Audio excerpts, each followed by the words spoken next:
Ashley, it's been a couple months since we've been able to sit down and do a podcast together. How you been? Oh, fantastic. Fantastic. Behind the scenes. Don't you lie to me.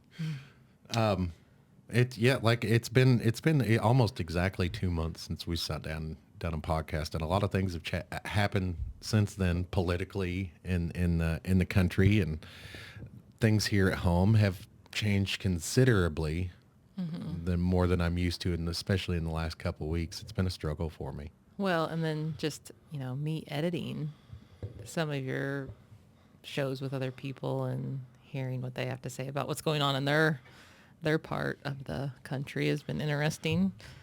Yeah, I was going to ask about that and how you felt about some of the things that we've done with the podcast over the last couple of months. A lot of things have changed with the podcast itself and the formatting, and a lot of things have changed here at home that's enabled the fostering of the podcast and where it's going, the direction it's going. I think it's great. How do you feel about the things that are going on with the podcast? Yeah, I think, us just being more consistent with what we're doing is helping. So yeah. I think so too. It's been fun to watch. So it's definitely been a lot easier to stay consistent as well with more of an idea on what we want to do with it. I think that's been awesome to kind of figure out where we wanted to go and do, who we wanted to talk to, what kind of things that we wanted to get across. And it's not really that we have an agenda, because we don't have an agenda. It's that that's kind of the agenda, is no agendas. Right. And just good conversation. I love to have good conversation. And the podcasts that I do with you seem to do real well. And so I don't know why, because I'm a pretty boring person. It's not that you're bored. It's I think it's more of a conversation between two parents, and the things that we talk about, a lot of people, that listen to us kind of identify with. And, with a lot of the politics going on, you and I have two completely different views on politics, where I take more of a everybody is bullshitting us approach to politics. I don't believe a damn thing any of them say, and you just don't care at all. No. There's some things they talk about that I care about, or I'm like, oh my God, these people are so insane. Like, there's no way I'm voting this way or whatever. But you wouldn't hear all of those things if I wasn't listening to it. Oh. So it's not like you seek out political stuff. Yeah. Like, you see it on Facebook or whatever, but it's no more than it used to be. But the difference is what kind of media we are paying attention to.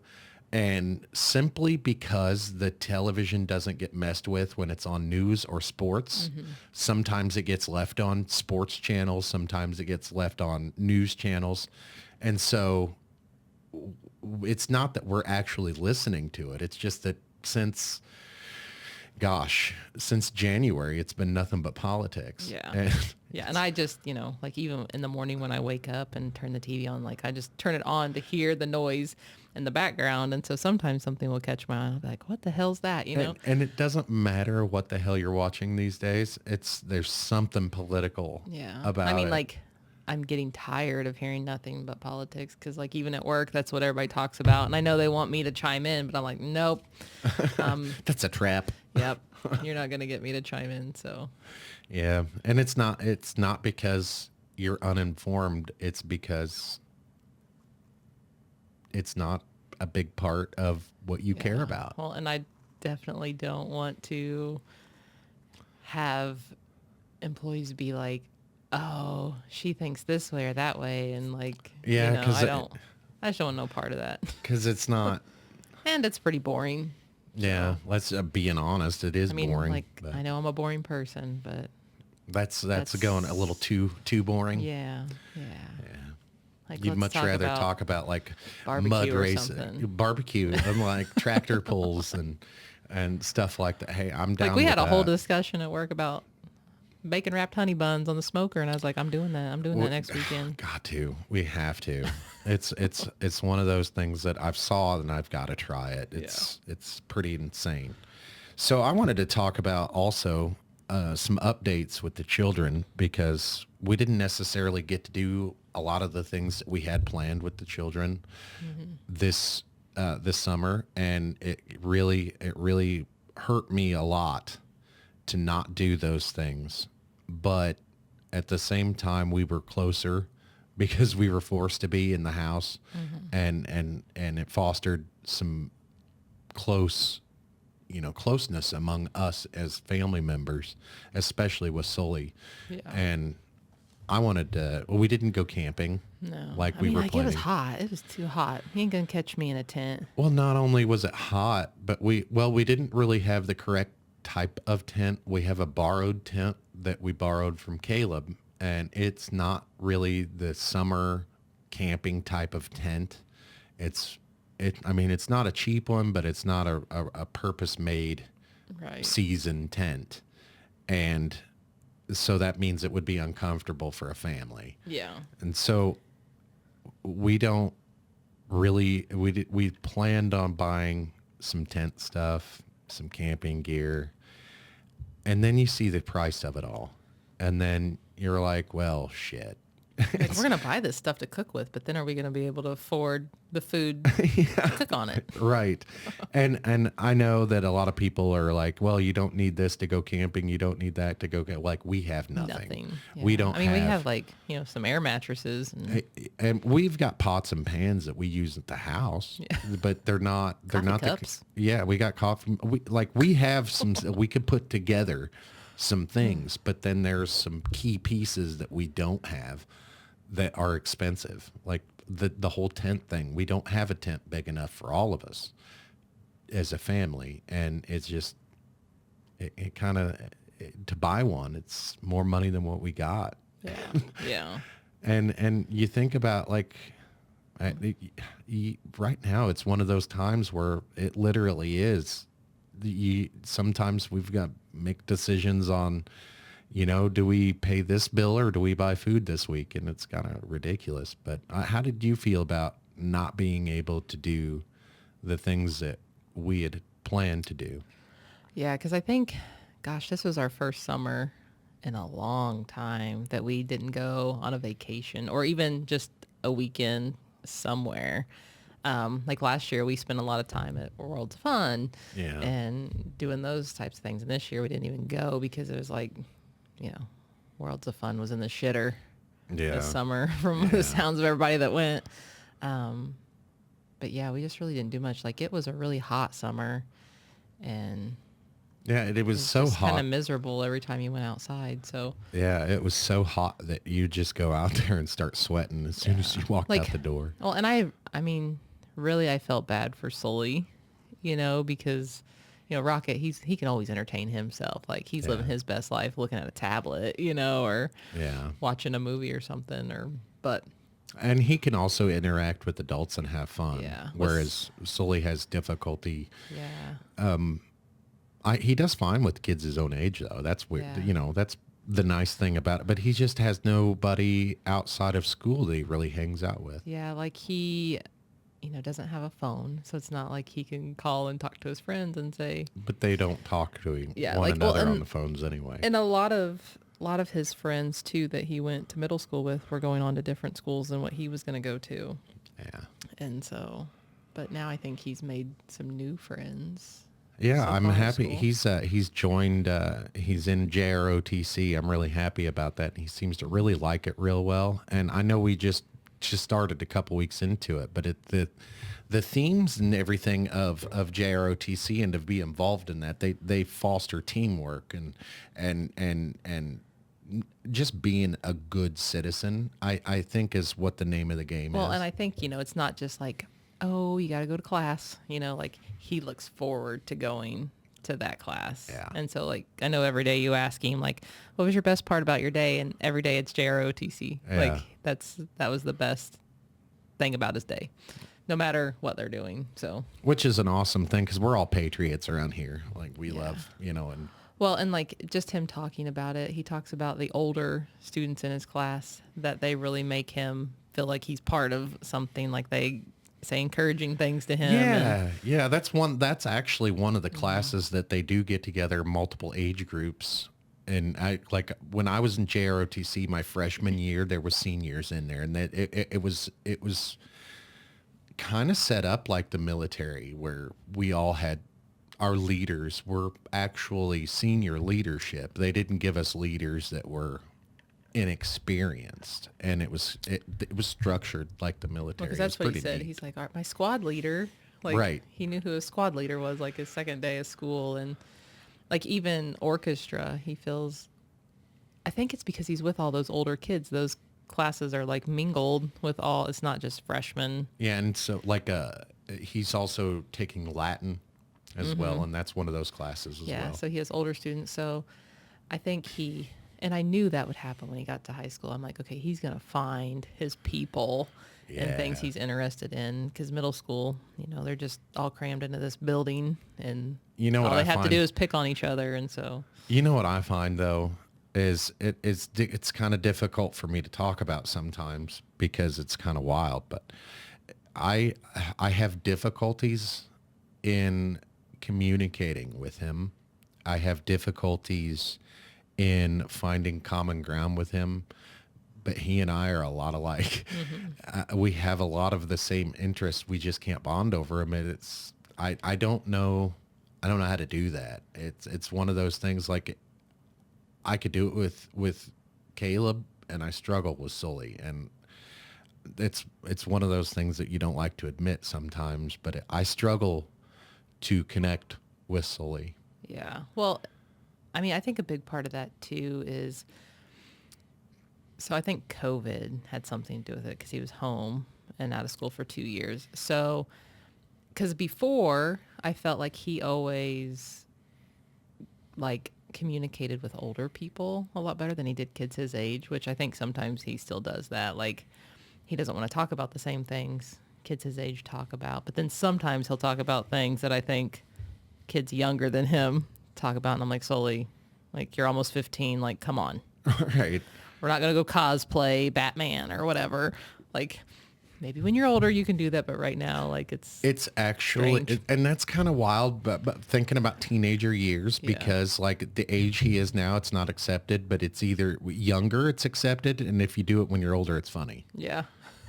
Yeah, it's just he's always like, I want to cosplay, this person or that person off of like a video game or something.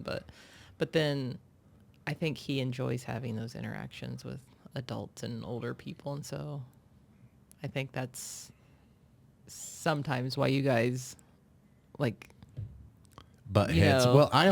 I also kind of, I hopefully I articulate it to him in a correct kind of way, but I articulate to him that like, look, I have little idiosyncrasies that you have to deal with, just like you have little idiosyncrasies that I have to deal with.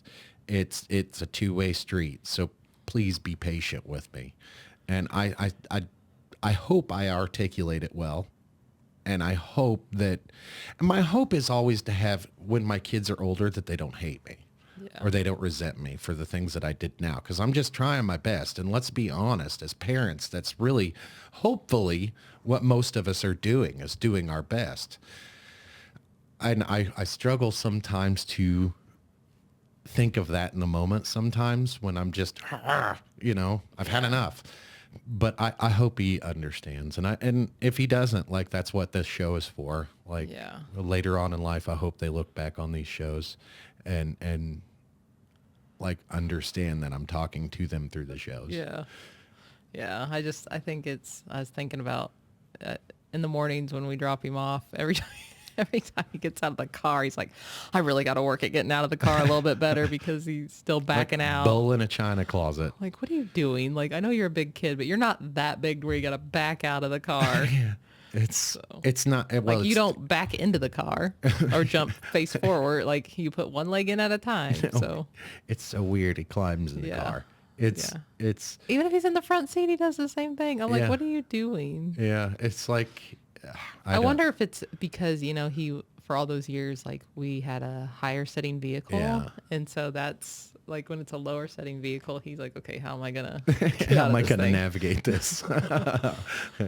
Absolutely. That's what I think about all the time when he's getting out of the car. Like, Yeah, because he is it didn't. my fault that he doesn't know how to Yeah, get out he of the car? didn't do that when we had the escape, Yeah. but then when we went to like you know Regular cars.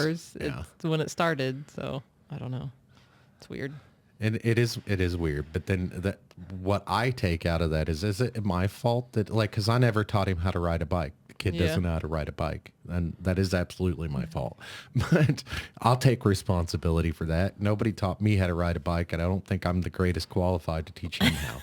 So I mean, the first time I learned, I fell into a street gutter. that's So honestly, I think that's how you have to learn.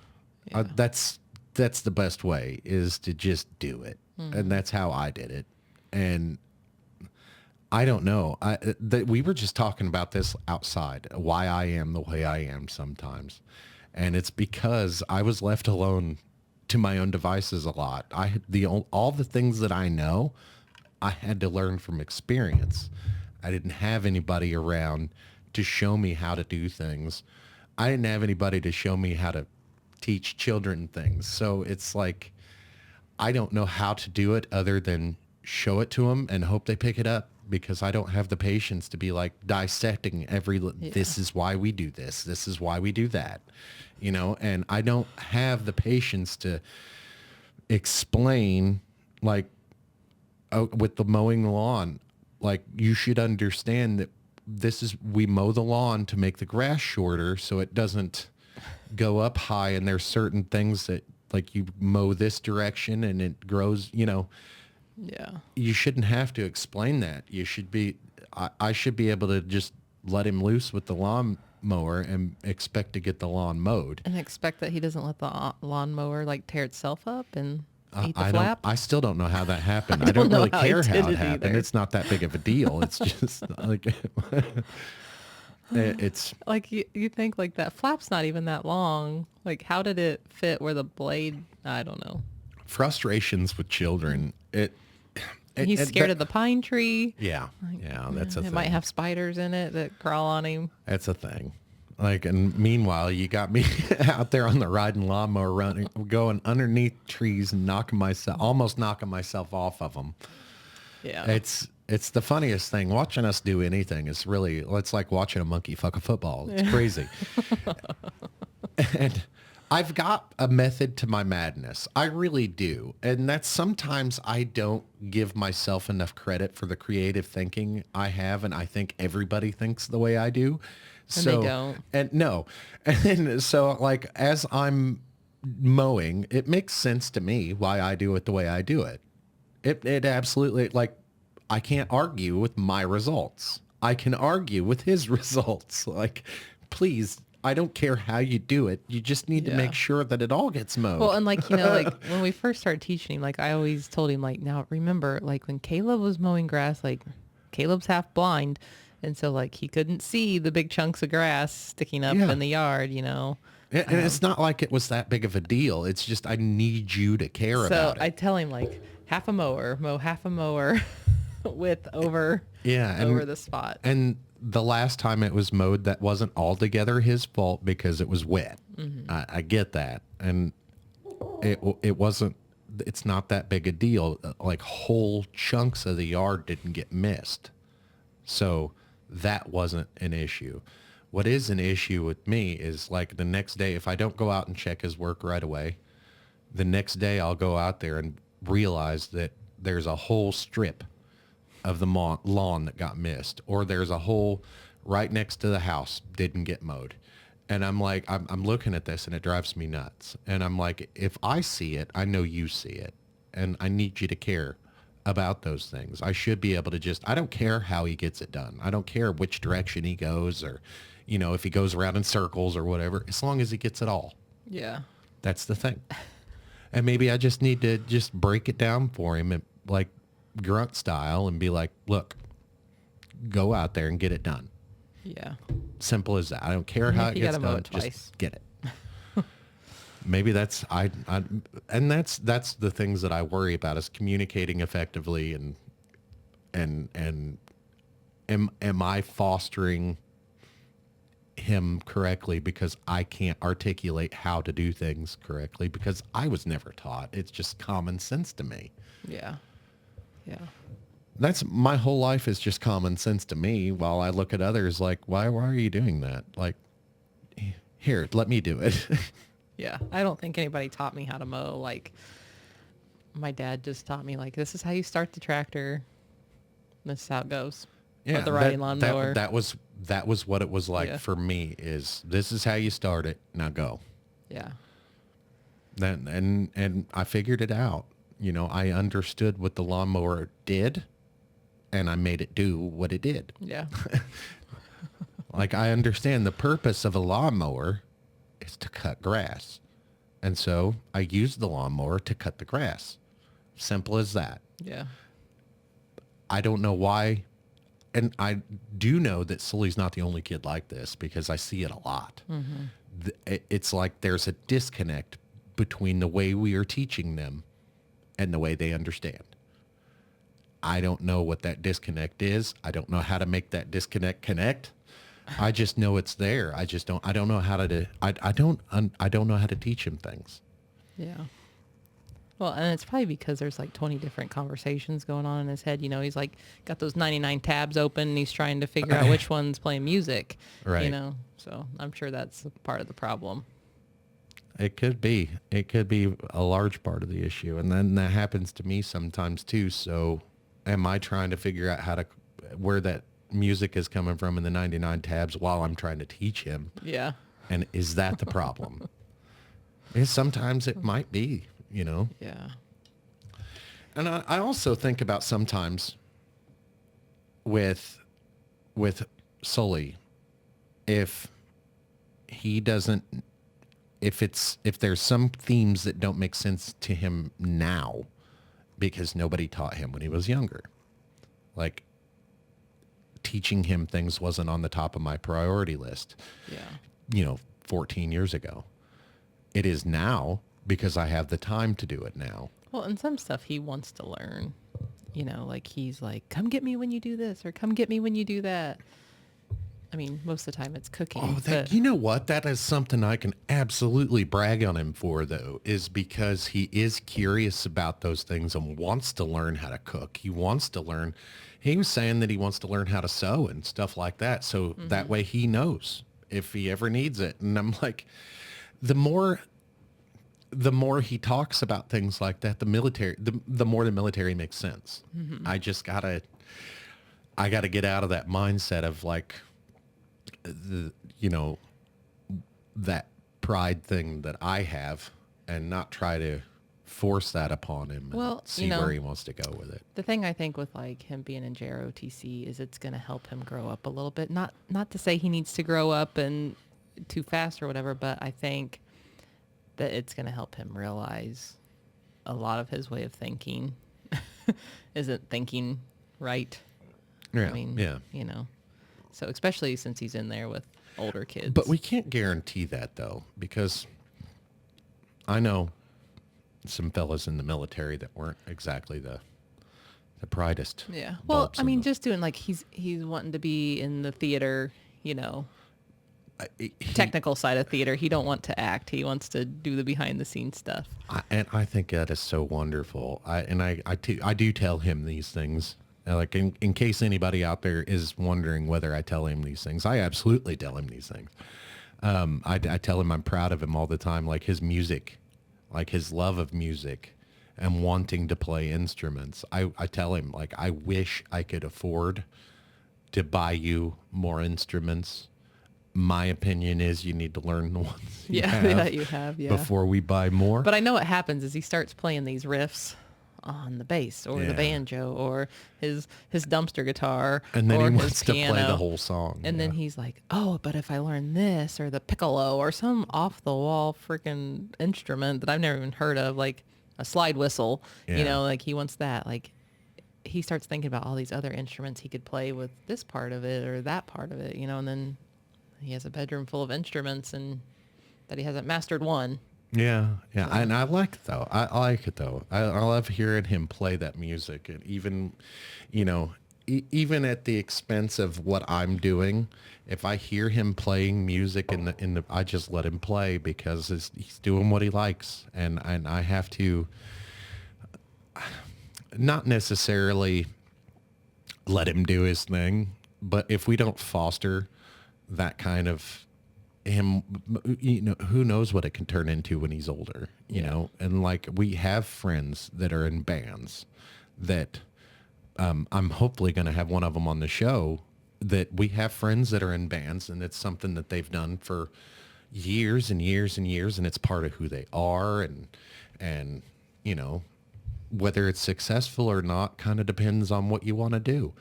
If you just want to be a band player, that goes from gig to gig in the clubs, you don't ever have to be any more than that if that's what you want to do. Yeah. Well, he wants to make music for like video games and movies and stuff like that. That's what he wants to do. And he can absolutely do all that.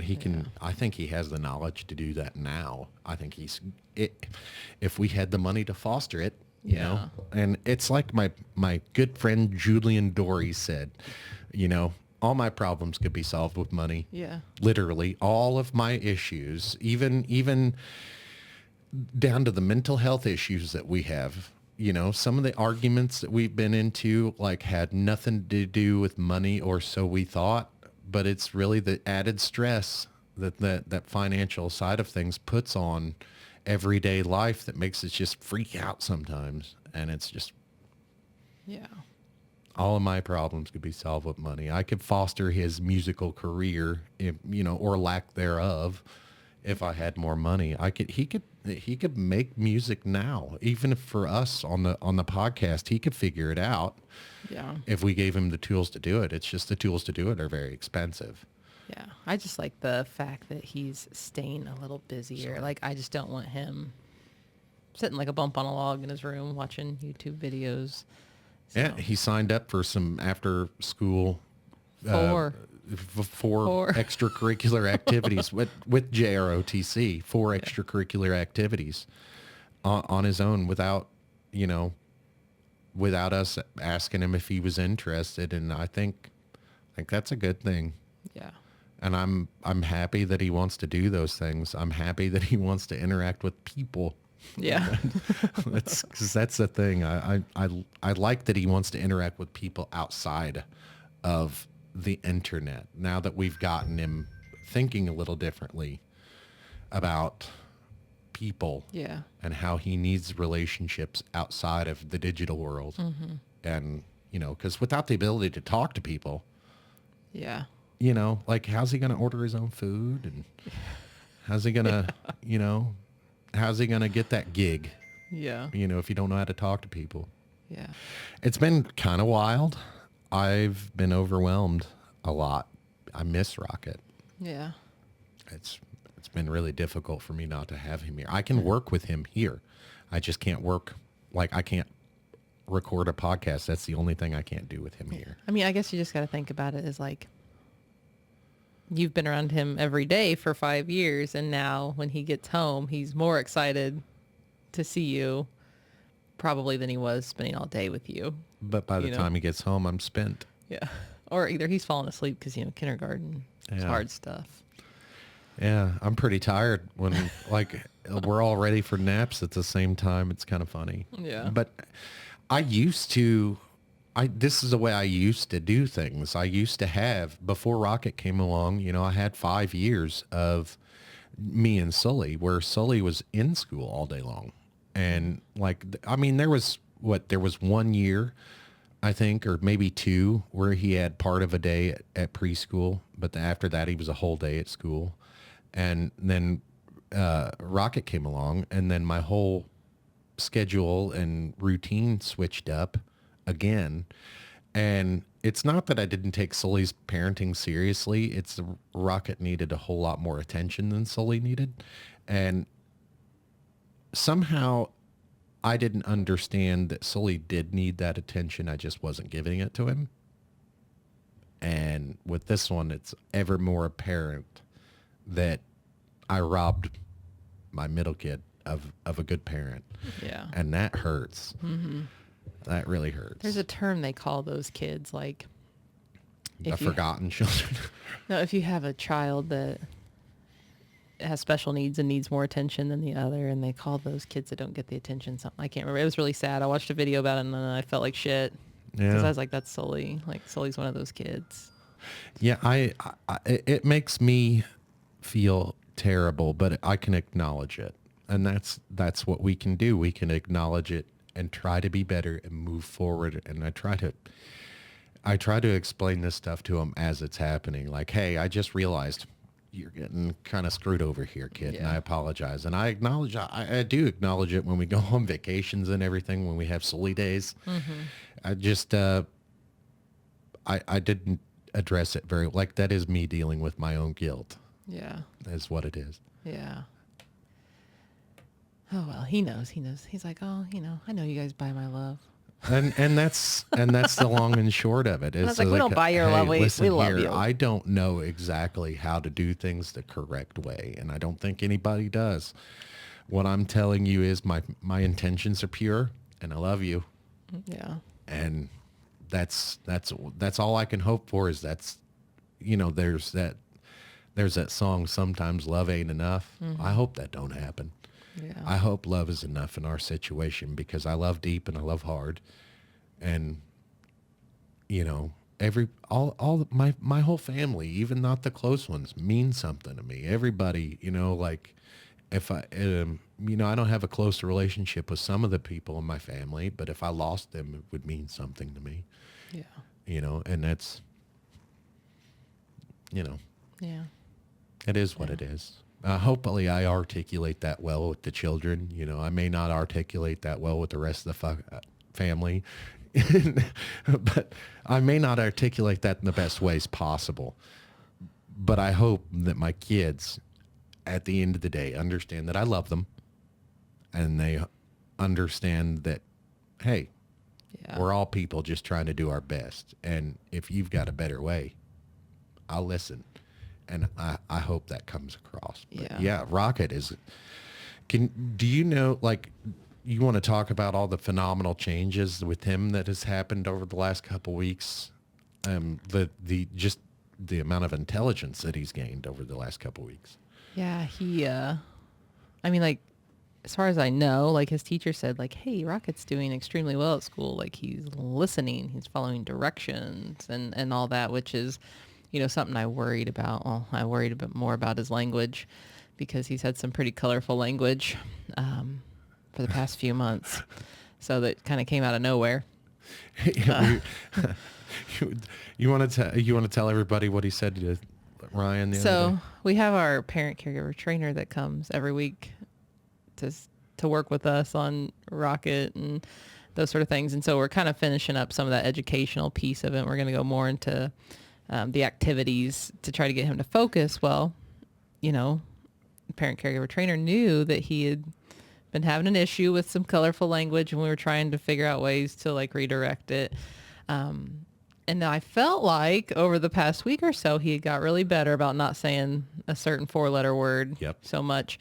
And so I was telling our parent caregiver trainer, I was like, yeah, Rocket's been doing really well at not saying that word. I said, he's more along the lines of saying like, shut up now. Like that's like the worst thing. And he was like, oh, that's great. But like, don't jinx it, and like, as soon as I said something, Rocket went over to him and said, hey, have a shit day. And like ran away. And like, we all couldn't help but like laugh. It was a mixture of shock and amusement for me. Because I'm like, I don't even know where that came from. Nothing really surprises me anymore, though. But he said it with a big old smile, and he knew what he was saying. Yeah, he knew did. exactly what he was saying. And then shortly after that, then he started to drop that 4-letter word over and over again. But the thing is he was trying to get a reaction out of us, and we all were ignoring him saying that. So we're trying to redirect him to say something else, but sometimes that doesn't always work. Yeah, simple psychology. He's smarter than us, I think. Well, no, I think he may be, and that like we're sitting here, joking about it, but he may Yeah. actually be. I tell people all the time, like, we have no idea what he's capable of. I don't know what he understands, what he doesn't. Yeah. Well, that's like, he brought home a paper, and like I seen, like, he brings home papers every day, but one of the papers, there was some very good number writing on it. Like they had to write their numbers like 1 through 5. And I was like, there's no way Rocket did this. Like he had a neighbor help him at his table or something. Somebody else wrote this for him, because there was a coloring picture too that was colored very nicely inside the lines. It said his name on it, but I just knew it was Yeah. not Rocket's. Yeah. But then he brought home a paper the next day, and he had wrote the numbers on it, and they're pretty good, but they're very light, because we talked about this yesterday. I don't think he's figured out what hand to use to write with, but he's Yeah. probably going to be a lefty. But he doesn't grip it very well or push very hard, so it's very light, so you can't really read it a whole lot. But he's doing really good with Yeah. that. And I th- I think once his communication skills get a little better, it's going to be a little easier to be able to tell. yeah, I think he understands quite a bit more than we give him credit for, because he can't communicate. yeah, And it's it's very it's hard to explain to people. And you and I have that thing where if I'm thinking it, you say it. We have that connection. Rocket and I have that connection too. And it's difficult to explain to others, like, look, him and I have conversations when nobody's around, and like he understands me, like, and I can give him directions, like 5-step directions. Go do this, then this, then this, then this. I could give him those and he goes and does them. He understands everything that I'm saying. He's not the best communicator back. yeah, And I see those things on a daily basis. So it's hard for me to it's hard for me to explain to people, like, he knows what you're saying. You can use plain Yeah. English with the kid. Because like, he just may not give you that feedback that you're looking for. yeah, He may not look at you while you're explaining things or asking him to do things, but just let him go, and he'll come Yeah. back and he'll prove you wrong every time. yeah. And he's went through this thing the past few months too, about how he's not a baby. He's a big boy, and so you can't say, "Oh, baby, come here," or whatever. And like he will quickly correct you, because my I'm not a baby. my mom always does it. She's like, "What's Nana's baby doing?" And he's like, "I'm not a baby. I'm Yeah. a big boy." So, And it's very literal. and Very so literal. she's like, about "Okay, yeah, I'm things. sorry. Yep, you are a big boy." And yeah, or the other day he was walking around saying, "I'm a man." I was like, "Not quite yet, but I'm a real boy. yeah." But he's picked up some new stuff since going to school, and he's got some good manners, and I think he's going to be a kid that sticks up for himself. Yeah. Because Well, I don't remember who it was that I was talking to the other day that said something about they worry about people treating him bad or manipulating. Like, that's some of those themes I think Rocket understands a little bit more than people give him credit for. yeah, I think he understands not everybody's intentions are pure. yeah, Even at 5 years old, I think he understands that. So yeah, it's a toughie to explain. With, like, he's very, very, you remember a long time ago I said he's the most animalistic kid I have, and I meant that. He's like an animal. You just have to think of him like an animal. Like, he Yeah. understands what you were trying to tell him or what you're saying. Like, you know how you explain things twice to people, because you don't think they understood it the first time. That is true of some people, but Rocket's not one of those people. yeah. Like sometimes I'll say something to him, and he'll be like, "What'd you say?" And I'll be like, "You know what I said." And then he'll repeat it back to me. But it's like he's trying to, like, I don't know why he does that, unless it's like he's like, "Did mom just really tell me that?" And so he's trying to get me to repeat it to see if that's what I really said. I'm like, you know what I said. Yeah, he's pretty smart. And it's crazy to watch that grow Yeah. and watch him be able to articulate things a little better when he gets out of school. And like the other day I picked him up from school, and it was just like he was sad and like he had a bad day or whatever, but I think he's just overwhelmed at the end of the day. Yeah. I think that was just it. Well, and it's a lot going on out there. There's a lot of people out on the playground. There's a lot of kids. There's just a lot of noise. Big a changes lot going going on. on. So, Yeah. but yeah, I think it's great to see where he's at, because especially like what people told us where he wouldn't be. And then I'm like, he's proving you motherfuckers wrong every Yeah. day. So, Yeah. And I like level 2 autism. I his autism is there's definitely a spectrum, because he does not, I was just talking to somebody about this on the podcast the other day. His personality does not fit his diagnosis. yeah. It's very difficult to explain to people, well, he's not your textbook level 2 autistic kid. He's just not. He's got social skills that kids like him don't have. Yeah. They're not supposed to have. Like he's affectionate. He likes to touch people. Yeah, he's caring. Like, did you see him grab Sully today when he was leaving? And he went up and hugged Sully. Yeah. And he kissed Sully on the forehead and said, "It's okay. I'll be back soon." Yeah. Yeah. So- Those are not typical things for children like Rocket. And because he shows those, it's very, very easy to overlook his diagnosis. And I think about that all the time. Complacency. Like, he doesn't know how to swim. That's a problem. Yeah.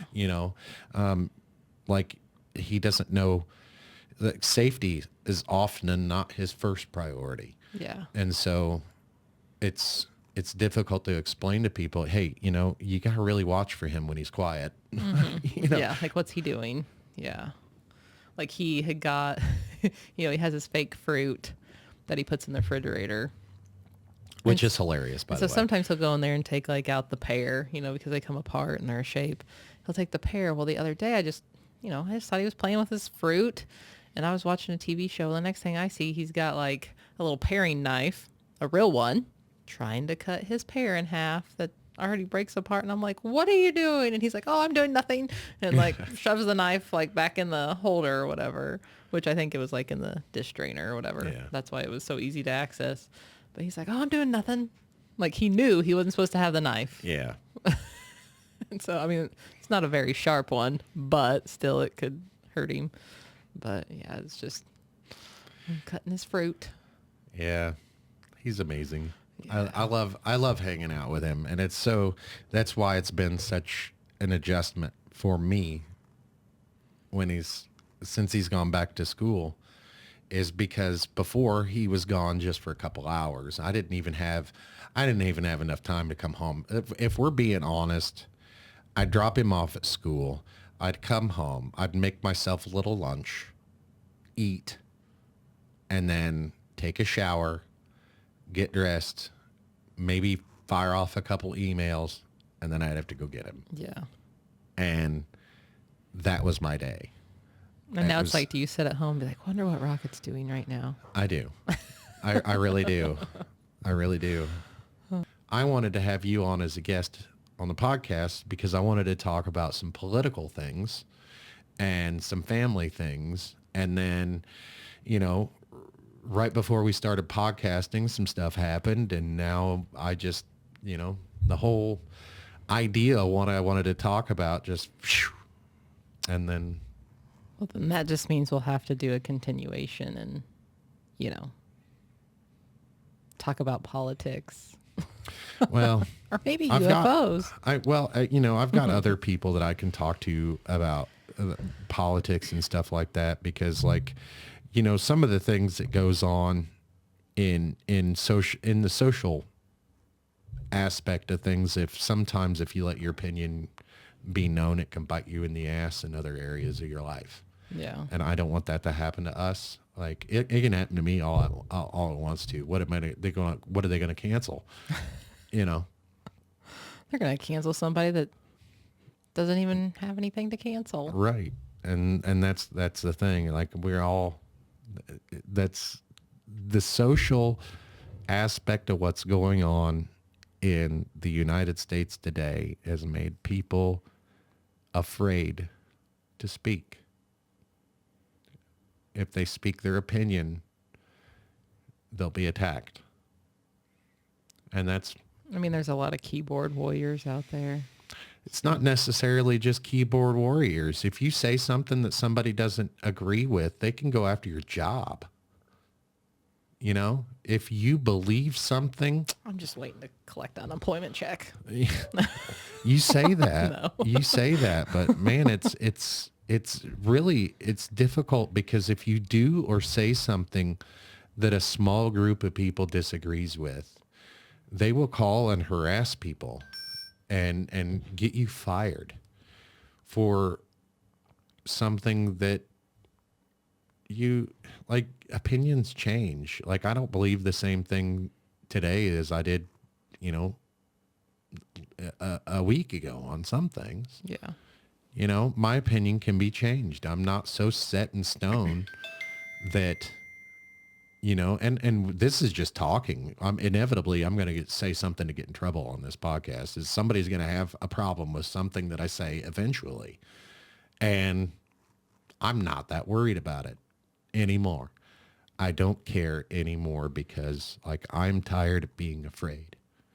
I'm tired of being afraid of having an opinion. I'm tired of people attacking me because I have a different opinion. And it's not necessarily that I have a different opinion than a lot of people I know.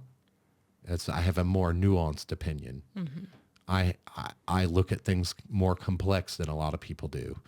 I see things in a different way than most everybody I know. I can carry a different opinion. Two things can be true at the same time, and I can carry two conflicting ideas in my head. My dad just sent me this wonderful podcast Chris Cuomo did the other day about conflicting opinions and critical thinking. And one of the things is, you know, a mark of a great mind is being able to hold two conflicting ideas in your head at the same time and still carry on. Yeah. And that's I can do that. I can carry two conflicting ideas in my head about the same thing and move on about my day. A lot of people can't do that. Yeah. I think I have a hard time doing that. I pointed out to you all the Yeah. time. It's like, why is it got to be like that? Why you got to think that way? It's just, why can't it be, you know? And you're like, huh, it's interesting. Or sometimes like somebody's telling me something and in my head I'm thinking, okay, this is like total bullshit. And it's hard for me to just like keep that in and like try to not Let my feelings out. Yeah. Yeah. It's hard. I know. I know. I've been with you for a long time. I know. And that's part of like I tell you, like you look at me like I got a horn growing through my head sometimes. I know that some of the things that I say don't make sense a whole lot of times, but you have to look at it from my point of view. It makes sense to me. Otherwise I wouldn't have said it. You know, it's funny. It is funny. The communication, the miscommunication between people, because one of the other people is so set in their beliefs that they will tune out certain parts of what that person is saying because doesn't line up with their beliefs. Well, you and I don't have to believe the same thing to have a conversation together. And I can talk to anybody about anything. Like, and even heated arguments or heated conversations, I can carry on a heated conversation without getting personal. Yeah.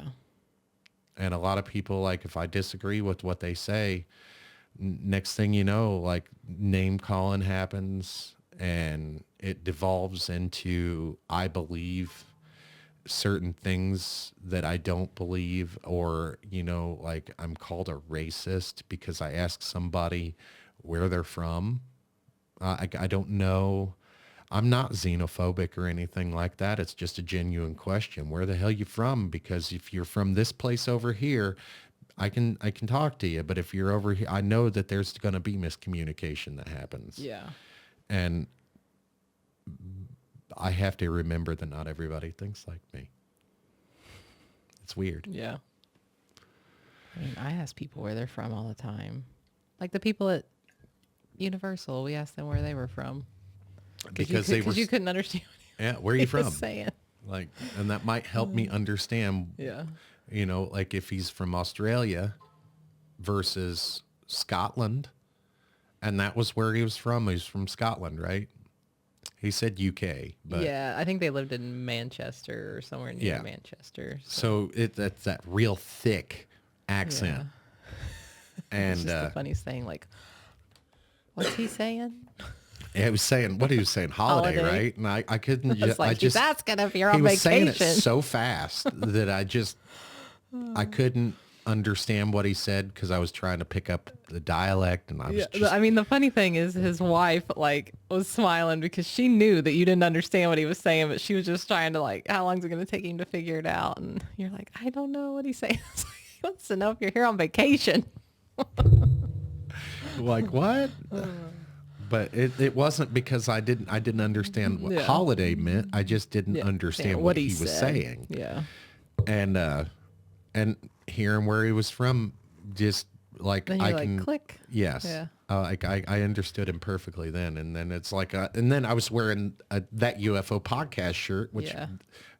the guy that runs that UFO podcast is from Scotland. Yeah. So it's I could listen to people with that accent talk all day. I don't know what it is. It's just like that when I worked at the restaurant. anybody in with Platte an City, Irish accent. we had the Pepsi delivery guy, and we'd make him say stuff all the time, like "top of the morning to you," or "you'll never catch me, Lucky Charms." Like, and he would do it, and he had a good time doing it. But it was like I could listen to them talk all day. Yeah. Uh, but now you do that and you're a racist. Yeah. And that's where the disconnect comes for me, because I'm like, is it really that, like, are people really that mean that they can't just live and let live? Yeah. They can't. Okay, so we disagree. What's the big deal? I don't have to see things the way you do. Yeah. And you can't make me. And like that whole, I don't even know, that whole interaction determines if you get medical services. Yeah, it does. And like, I'm just still waiting for a phone call, and I don't know if it's ever going to crazy. happen. But so recently, I've noticed a lot of things in my life. Like, you remember back in the day, people used to tell you, like, stay away from politics and religion because they're divisive topics. And it's not because they're divisive topics. It's because people lose their frickin' minds when other people have different opinions. They can't just have differing opinions. Right. They have to be morons who don't understand what the hell they're talking about, And it's not that I don't understand what I'm talking about. I do understand what I'm talking about. It's that we have two different views on what we're talking about. And we just can't accept that. Like, I can accept that you think differently than I do. Can you accept that I think differently than you? Mm-hmm. Can you accept that not everybody is going to have the same opinion on the same thing? It's just not going to happen. Yeah. And if we can just have opinions without devolving into saying things about one another that may or may not be true just because the other doesn't understand, or you perceive that the other doesn't understand, Right. Things are a little bit more complex than just black and white. Yeah. Especially when it comes to politics, because right now they're all lying to us. Yeah. Every one of them. And it's very obvious. Why the hell would you be advocating for any of them? Yeah. Like it's very, what's that movie? Hunger Games? Yeah, it's very Hunger Games-ish. Yeah. It's nothing but just, it should be looked at as entertainment. That's essentially what it is at this point. It's like Donald Trump is funny. He just is. And I've come across recently people that are like he's the least presidential. He shouldn't be president because he says unpresidential things. I don't disagree that he says unpresidential things, but he says what we're all thinking. Yeah. You know, like he calls out bullshit when he sees it, right? They call out his bullshit when they see it. Why is it not okay for him to do it? Right. Yeah, You know, because I know I'm not that old, but I haven't seen a whole lot of presidents that talk like him, no, you know? But so I'm thinking people like have maybe to, they should have. well, people have to take into account where he lived for most of his life, New York, right? I know some people from New York and they carry that attitude, Yeah. a lot of them. And there's nothing wrong with that attitude. There is nothing wrong with being that way, especially if a lot of people that you know are that way, you know? Yeah. Like, I think that Donald Trump says a lot of things to elicit a certain kind of response because he understands a little bit of psychology. It's not like we may not know it as psychology, what he's doing. Like he may be a functional illiterate. I have no idea. He may be a friggin' moron, but he does things for a reason. The reason why he's done and said a lot of things for this is to get votes over here. A lot of the reason why he says this is to get votes over here. The other side does it too. Yeah. They're just as terrible about it. It's just the two extremes are different. Well, One extreme is one way, the other extreme is the other. And a lot of people are like, well, which one can you live with? I can't live with any of these extremes, and that's why we have the things that we do. well, the thing I like that drives me crazy is like when they're having these rallies or whatever they're having, or the DNC or the RNC. I don't know what the hell they are. But like all they do is focus on each other. They don't focus on any of their policies they want to Or change or issues, issues. or It's let's just talk about the other person, how terrible they are and how you should vote for me and not them. And I'm like, that's just irritating. cheerleading. Like it, And they spend millions and millions and millions of dollars talking about themselves. and then I'm getting spam phone calls and text messages wanting me to donate to the can. Absolutely not. Like I'm not donating my money when I go get my license or nothing because this is just a joke Yeah. all around. Like, I don't feel like I'm being very fairly represented in my government. yeah. And in my state government, my federal government, I don't feel like I'm being very fairly represented. And I bet at a deep down emotional and intellectual level, a lot of people feel the way I do. They just don't know how to voice it. They don't know how to say, I don't agree with you, and walk away from it. Walk away from it, leaving like without calling people names or devolving into yelling and screaming. I don't agree. You know, the government has a big problem with saying things like, I don't know. They know everything. Just ask them. Until it comes time to giving us answers or taking responsibility. Like, did you watch that thing with that Secret Service director? All parts of it. That was allowed to happen. She didn't keep her job. She resigned. But nobody took responsibility. Not a single person took responsibility. And not a single person held anyone to account. And they just removed it out of the media cycle. Yeah. Nobody's, like, she did lose her job. Like, she's not there working anymore, but she did not answer any questions either. Yeah. We don't know what happened. We don't know what failures took place and why they happened. Like, what have you been doing the past several weeks? Like, this is something that you should know because this is something you should have been investigating. Yeah. And nobody's allowed to talk about it either. And I have a problem with that. And because it is so one-sided with it, it's so blatantly obvious. And I can't stand for it. I can't not say anything about it. I can't ignore what's happening, like George Clooney. You know, I can't ignore things like that like he can. It's blatantly obvious that there's something wrong with Biden. It's obvious. And for you to come out and tell me there's nothing wrong with him, you're gaslighting me. That's bullshit, and you know it. But the only reason that you want me to believe that there's nothing wrong with Biden is to vote your way. You don't even believe the shit you're saying. So I just think I'm going to focus on local politics. That's how you have to do it. That's how you have to do it. But like for instance, here, for so many years, people ran unopposed because nobody wanted to do that job. There's still positions in the government that are running unopposed. That should never happen. If you are tired of the way things are, change it. Yeah. And the only way to change it is to like, if you see this person is running unopposed and you don't like what this person is doing, oppose that person.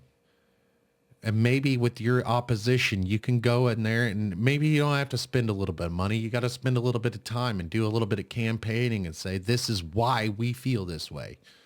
How do you feel? Affect change. And you got to do it from the inside out. You have to do it from local all the way out to federal. You could just, like, we could not vote in November. It doesn't matter which candidate wins. The government will take care of itself. The government will not eat itself in 4 years. It's just not going to happen. No matter how many people would like to fearmonger us into believing that if we vote a certain way that our country's going to die. You know, it can't happen in 4 years. Like, and there's indicators that it may happen in, 5 years, but when it's not just gonna happen the way people think it's going to happen. It's going to be a slow over time thing if the government's going to eat itself.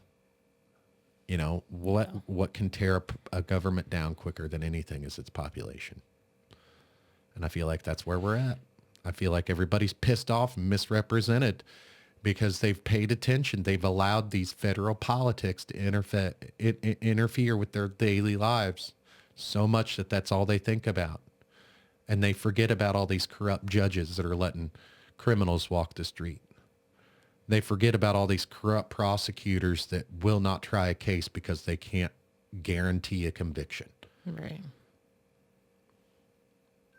You know, what about all of these little mayors of cities, little tiny mayors, not really important in the grand scheme of things, but they're taking money for city projects.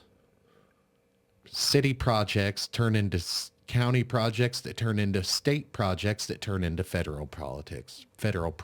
And that's how that happens. It's rot. And it's happening from the inside out. That's how you have to fix it. From the inside out. If you don't like the way your federal government's ran, well, change your local government. If you have a problem with the way your local government's ran, change your local government and it'll work its way up the top. It may take 15 years, but it'll happen. Yeah. My mom and me were talking this morning about a situation they had to vote on in the 70s. She remembered her parents having to vote on this particular thing and that it was supposed to be this way. And that was the vote for, the vote passed. And she's like, it still hasn't happened to this day in 2024. Yeah. And I was like, yeah, figures, Bureaucracy. all this money going into this project was supposed to better the project so people wouldn't have to pay this amount of money, and people are still paying this amount of money, and it's been 40 years. So. And that's why people here have been voting down taxes left and right is because, hey, you haven't done what you said you were going to do with those taxes for X. But instead of voting the politicians out that put up those taxes, you know what they do? They vote down the taxes and vote in the politicians. Yeah. Like, what are you doing? That's mismanagement no matter how you look at it. Yeah, I mean, it's just like, It doesn't matter which side is doing it. Like, can we not hold individuals accountable no matter which party they belong to? That's what I believe in. Son of a bitch. That it doesn't matter to me right or left. Like Trump being charged with 34 felonies, I wouldn't have been charged with those felonies he was charged with. Hunter Biden and the gun thing, I wouldn't have been charged for that. As just a, a regular citizen that's not running for president of the country, I would not have personally been charged for what those two people were charged with. yeah, Donald Trump was convicted of being a good businessman. He may have said, oh, my business is worth this much, and it not really worth that much, but it's on the bank to do the due diligence. And there was, since he paid back all of that money with interest, there was no crime in my opinion that was committed. He was tried in a area of the country that's Democrat, and it was political. There's nobody that can convince me otherwise. Nobody can convince me that Hunter Biden's prosecution wasn't political either. yeah. And I'm over here saying that, and people are calling me names because I defended Donald Trump. Yeah. Or we have, murderers on the street after 10 years, but we're going to convict this, like Hunter Biden's crime. Like, to me, it's not even that big of a deal. It's Like, not a big a deal, and it's not a big deal to anybody. Like those, that law that Hunter Biden was, that law that Hunter Biden broke and that he was charged with and convicted. I think he was convicted. I don't remember because I stopped following it because that's yeah. how And he pleaded that's guilty too. Hunter Biden's charge was Yeah. bullshit. They charged him for lying on the application for guns or whatever, saying that, he wasn't an addict or didn't have any issues with Yeah. drugs or whatever. I mean, like, there's probably millions of people that do that Like I was going to say, every day. every addict, I see you again. Every addict is going to lie about being an addict. But the reason why that crime is on the books is if they do something, they have another charge. Like that's it. They can go back. Oh, you lied about being an addict. Well, yeah, I lied about being an addict. Well, but part of that is I didn't know I was an addict when I lied. Right.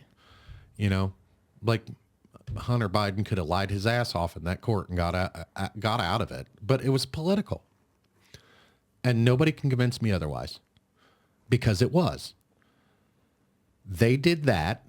The right did that because the left did this. And that's what we're dealing with. Yeah. And I'm getting called out of my name and being called terrible things, in my opinion.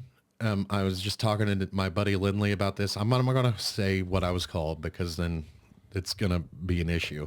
But I've been called out of my name for saying the obvious. There's no way that anybody can believe that wasn't politically motivated either side. And when you dip into that stuff, you can't hammer the other side for doing exactly what you're doing. It doesn't make any sense.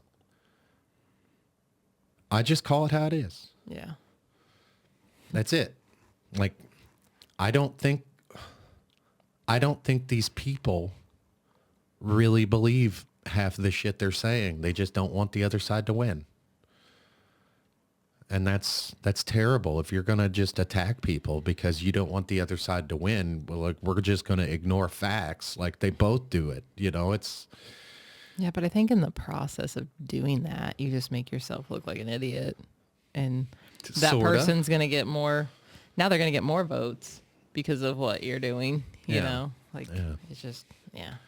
Well, the willingness to, I think, whether it's for political reasons or not, Donald Trump's willingness to work with people outside of his party.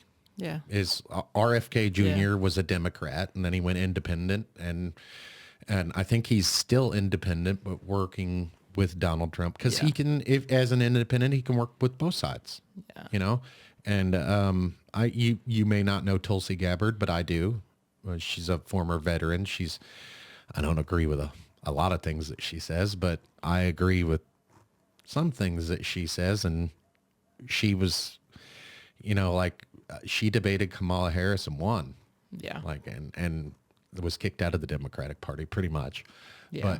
But they did that with Bernie Sanders too. I don't agree with shit Bernie Sanders says. Like, he's got some. If you're gonna go socialist, like, he's got some great ideas to listen to. Like, if you need a social program, go talk to Bernie Sanders because he's got great ideas. Yeah. But I don't agree with many things that he says. Well, And mean, I it's saw just- them push him out of the Democratic Party, and he was the reason why Bernie Sanders' career is the way it is because he allows them to push him out of the group, and he doesn't say anything about it. And the reason why Donald Trump is where he is and getting all the hate that he's getting, part of that, a big part of that, is because he calls out the hypocrisy in Washington. Yeah. Yeah. I mean, like, I really like a lot of RFK's stuff. Like, I've just been reading, like, out of all the parties involved, like, I know he's, not going to stand a chance to win the election, but like, I've actually done research on like some of his stuff, like looked into it because I'm like, I get it. Like, I get what he's saying. And he's done a lot of research. Yeah. Like, and on the things that he says. And like, he's been like advocating for some of this stuff for years, like bringing it to the forefront because people are coming to him saying, help us. People call him an anti-vaxxer. Yeah, but I don't think he's not an anti-vaxxer. He just wants more research. It's exactly what he wants. And I disagree with it. That's the thing. I disagree with his methods. Mm-hmm. I do not disagree with the end result, just like Trump. Yeah, and some of the Just stuff like Trump, I don't agree with his methods. I don't agree with a lot of the way he does things, but he gets results. Yeah. And like, he's trying. some of the stuff like RFK says, like, it's just personal to me because when he talks about people with autism and wearing helmets and stuff, like, no, That my hurt my kid, feelings. my kid's super smart. He doesn't need to wear a helmet. Yeah. And but there's and like, most people with there's autism don't need to wear helmets. There's So- been people like, he's like, we didn't have those people back in the. But you Yes, you did. did. You just hit them better. You did, yes. Like, their parents And- shipped them off to insane asylums. And to ignore that happened, that's a strike against RFK Yeah. Jr., in my opinion, because he says things like that. And it's like, wait a minute, you did, but you hit him. like, one of his family members was forced to have a lobotomy. That's exactly right. So That's exactly right. I forgot about that. Yeah. You're right. Yeah. And it was a family member of his. yeah, it's like an aunt or something. Yeah. Yeah. And that stuff actually, like diabetes, we've had diabetes for a long time. It's just nobody knew, Yeah. and I mean, yeah, it probably wasn't as common in some of those. So like, yeah, some of like this to stuff ignore, with like the food industry and like, to ignore vaccines. that stuff, Yeah. to ignore that stuff, the fuckiness that happens. Let's just be honest. We'll call it fuckiness. To ignore that it happens in the food industry and causes diabetes. Well, that's ridiculous. But to say that there wasn't diabetes 100 years ago, that's a lie. Yeah. That's just, and not only like you didn't do the research to find out. You just said that. Yeah. And I'm going to need you to not do things like Yeah. that. No, and that's the thing. None of these people are correct about everything. They're just not. That's differing opinions, differing ideas. We all are different, And Donald Trump's not going to think about shit the way I think about things, and Kamala Harris isn't going to think about things the way you think about things. And we all have to make the best decisions for us, and, it's just for one side in particular, I see a lot of attacking going on that's needless, and I see a lot of people pointing out hypocrisies and stuff. And because they're pointing out the hypocrisies, they're being attacked. And how I feel about election interference, I'm not going to chastise one side and not the other because it happens on both sides. I'm not going to say that, because like January 6th, that was an issue. It was a big issue. But we can't just sit back and ignore the fact that the left does it too. Right. It didn't come to a riot, but the left absolutely does it. And to sit and ignore January 6th on the right and say that, oh, everything was on the up and up and, things weren't fucky on the right with January 6th. No, I don't agree. It shouldn't have happened. Somebody should have said something. Somebody should have done something. Somebody should have tried to go out there and calm them down. It didn't happen. And I can't agree. I can call it a riot and not an insurrection. I can do that. But in my opinion, it didn't need to happen. It shouldn't have happened. And anybody on the right should have said, stop it. What are you guys doing? Let's talk about this. And to say that Donald Trump was trying to incite a riot, I can't go that far because I don't know what his intentions were. But I do know that he was trying to manipulate things that he had no business manipulating. But the left does it too. Yeah. So I can't, if we're going to go that far, let's go that far. You want to drain the swamp? Let's drain them all. Yeah. Drain them all. Any of them motherfuckers that don't have credibility, that don't have integrity, that can't stand up and say, I fucked up, get them all out of there. None of those people were meant to be there anyway. If we go back in history, politicians were never meant to be career politicians. They were supposed to have a job.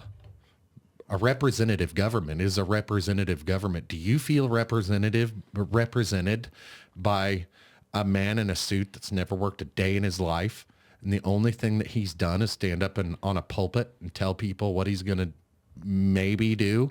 Right. No. No. Politicians were supposed to be workers who had a day job and that thought, okay, well, it's my turn to do something for my community. Take the position for a short period of time, do what they can to help out, and then go back to work. That's what they were supposed to do. And we don't have that anymore. Yeah. We've got politicians sitting and telling us about working class when they've never worked a damn day in their life. Right. They go to work and they listen to what they're supposed to say and repeat it. That's what they do. None of them can do anything that they promised us they can do. And none of them are honest about it. They should go up there and say, well, this is what's important to me. How do you guys feel? And consensus comes back, and that's what they work on. That's what they focus on. That's what it's supposed to be like. Not, I'm going to campaign for this, and then the other side's going to do whatever they can to stop me just because it's me. Just because it's the side like the public service loan forgiveness shit that's going on right now.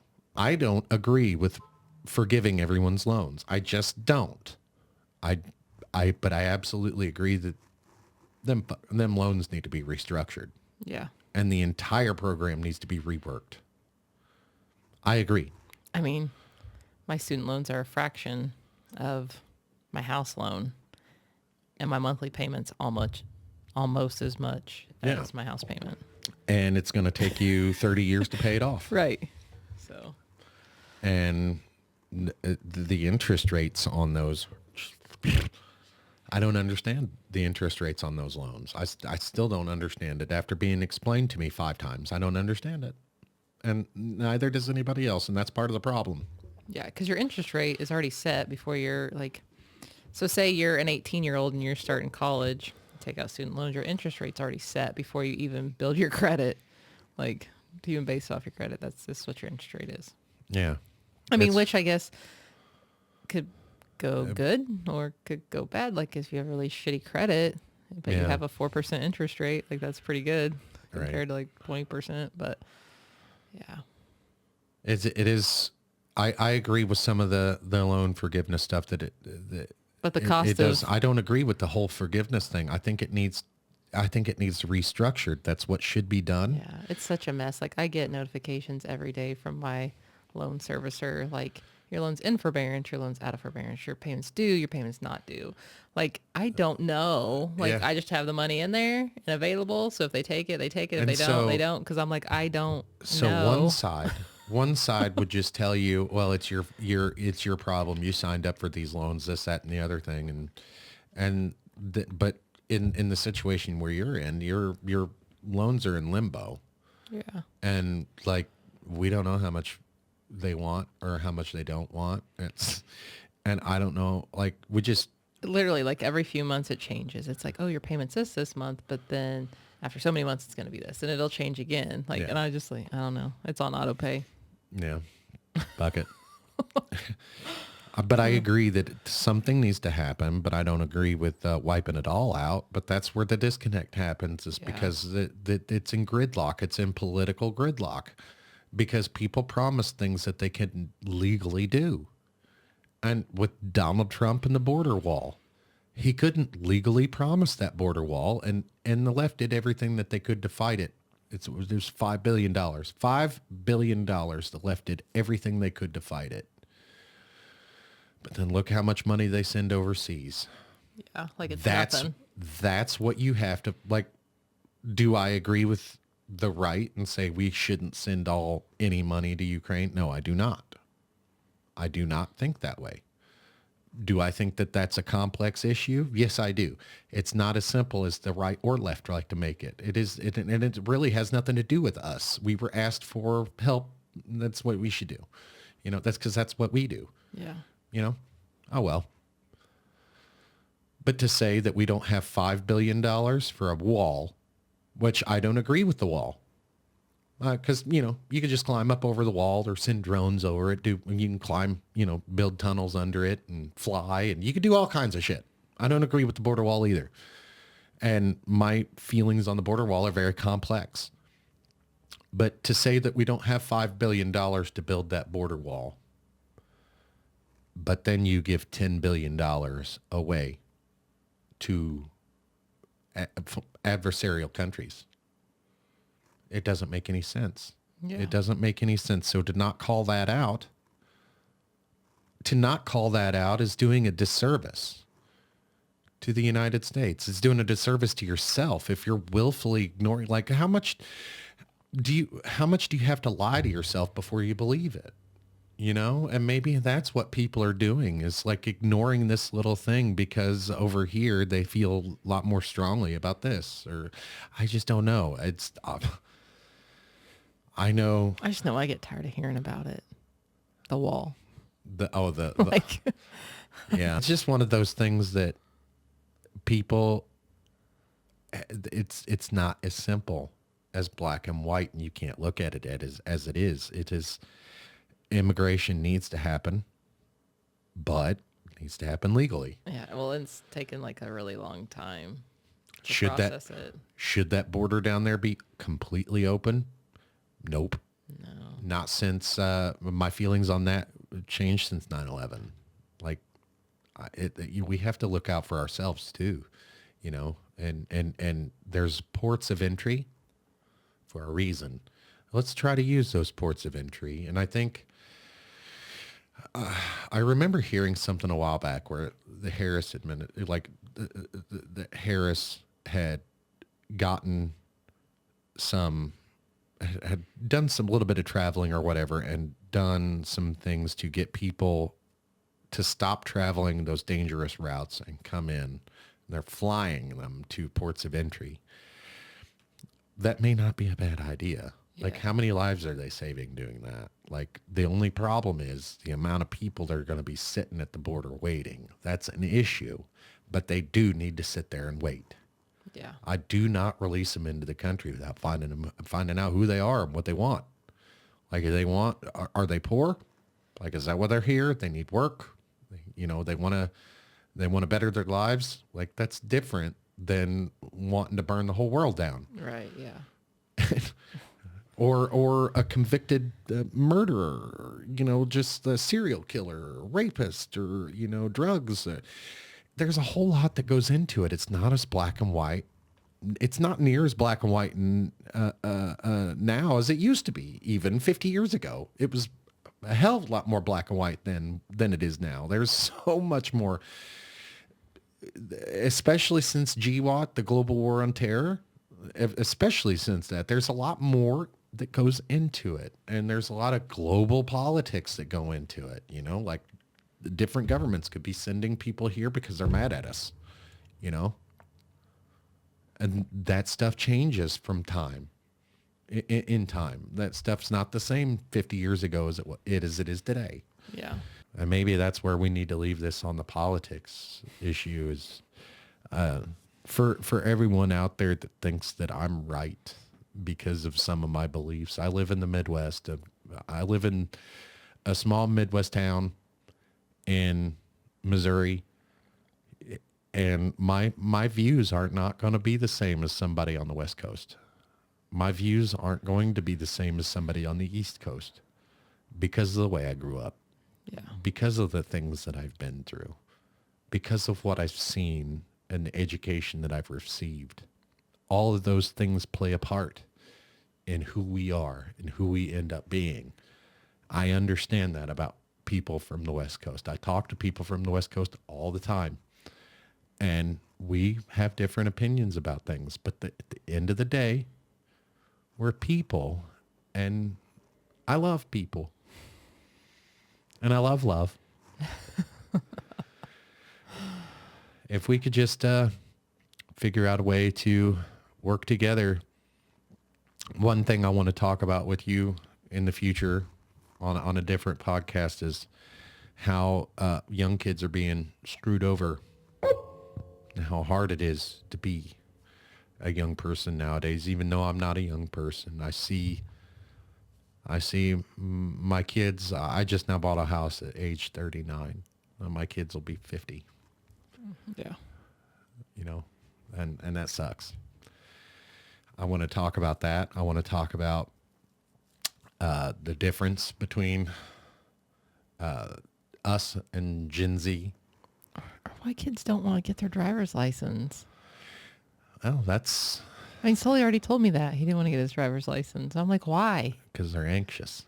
I'm like, They're anxious fucking people. Young people are very anxious. Why? Why are they anxious? It's because they get yelled at all the time. It's because they have expectations. Our parents expected us things out of us that we expect out of our kids. It's just not possible these days. You know, yeah. I want to give the younger generation some credit because I think they're going to change the world. They're going to be who we have looking after us. We should foster good people in them. We should make them care about one another and care about other people. And hey, you know, like they're choosing our nursing homes. So Yeah. be nice. I'm not going. Hopefully I don't have to go. Hopefully I don't have to end up in a nursing home. But if it happens, it happens. But that's what I want to talk about on the next podcast. We get together in the next 2 months or whatever. 2 months from now, whenever it ends up being. All right. Well, we'll see you guys next time. Bye. Bye.